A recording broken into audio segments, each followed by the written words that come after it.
Ito, ang latest weather update. Alamin ang pinakasariwang ulat panahon ngayon dito sa Information TV Educational Channel. Ngayon, wala naman tayong binabantayang anumang bagyo or low pressure area sa loob at labas ng ating Philippine Area of Responsibility. Sa ngayon, meron tayong dalawang weather systems na nakakaapekto dito sa ating bansa. Unahin na natin ang easterlies or yung mainit at maalinsangan na hangin na nanggagaling sa dagat Pasipiko.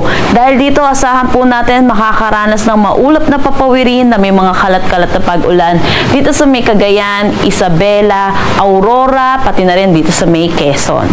Samantala, dahil po sa easterlies, which is mainit na hangin, at ito pong northeasterly wind flow po natin, malamig na hangin, yung salubungan po nito ay nagre-resulta sa tinatawag po nating shear line.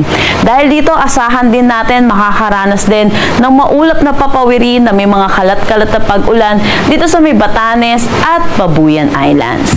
For Metro Manila, nalalabing bahagi ng ating bansa, asahan natin magiging mainit at malinsangan ang ating tanghali hanggang hapon na mataas ang tsansa ng mga pag-ulan sa hapon at sa gabi dulot ng mga localized thunderstorm. Kaya pinapaalalahanan po natin ang mga kababayan po natin na magdala po ng payong pananggalang sa init, pati na rin sa mga pag-ulan sa hapon at sa gabi.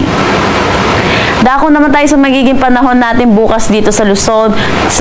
Dahil pa rin sa shear line, ay asahan po natin makakaranas pa rin ng magiging maulan ang panahon dito sa may Batanes at Babuyan Islands. Samantala, yung easterlies naman ay magdadala din ng mga pag-ulan dito naman sa eastern section ng Northern Luzon. Para sa nalalabing bahagi nitong Luzon, ay asahan po natin magiging maaliwalas ang ating panahon. Agwat ng temperatura per Metro Manila at Lawag 25 to 32 degrees Celsius, Tugigaraw 24 to 31 degrees Celsius. For Baguio, asahan natin 17 to 23 degrees Celsius, Tagaytay 23 to 31 degrees Celsius, at Legazpi 25 to 33 degrees Celsius.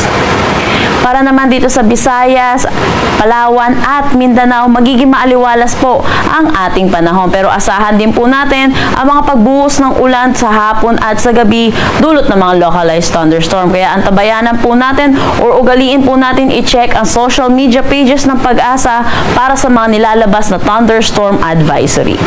Agwat ng temperatura for Puerto Princesa at Calayan Islands 25 to 33 degrees Celsius, Iloilo, pati na rin sa Davao at Zamboanga 25 to 33 degrees Celsius.